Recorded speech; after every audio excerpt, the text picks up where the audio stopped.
एक बार की बात है। हिमालय के एक घने जंगल में एक साधु गुरु दत्तात्रेय तपस्या कर रहे थे। उनकी तपस्या इतनी गहन थी कि उन्होंने भूख और प्यास की सभी सीमाओं को पार कर लिया था। उनका शरीर कमजोर हो चुका था, लेकिन उनकी आत्मा दृढ़ और अडिग थी।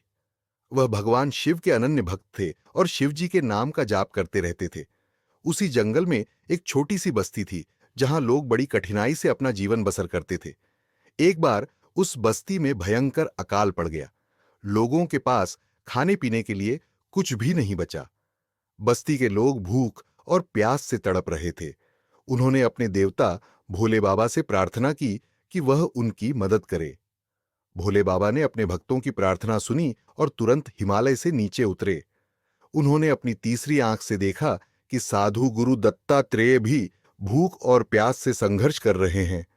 भोले बाबा ने तय किया कि वह अपने भक्तों की मदद करेंगे। वह साधु के पास गए और उनसे बोले, गुरु दत्तात्रेय, तुमने बहुत तपस्या की है और तुम भूख और प्यास से कमजोर हो गए हो। मैं तुम्हारे लिए कुछ करना चाहता हूं। गुरु दत्तात्रेय ने कहा, भोले बाबा, आपकी कृपा से मुझे कोई भी तकलीफ नहीं हो सकती, लेकिन अगर आप सच में कुछ करना चाहते हैं तो इस बस्ती के लोगों की मदद करें। वे भूख और प्यास से तड़प रहे हैं।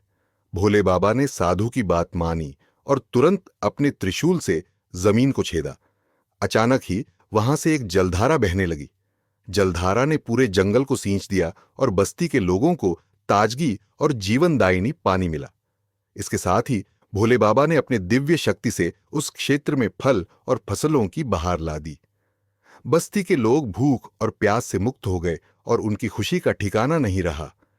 वे सभी भोले बाबा की महिमा का गुणगान करने लगे।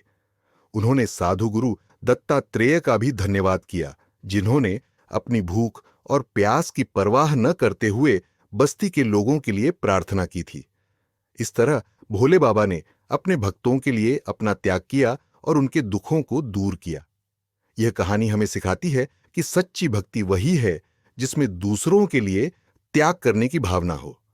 भोले बाबा की यह त्याग की कहानी हमेशा हमारे दिलों में जीवित रहेगी और हमें सच्चे भक्ति का मार्ग दिखाएगी। बोलो भोले बाबा की जय। हर हर महादेव।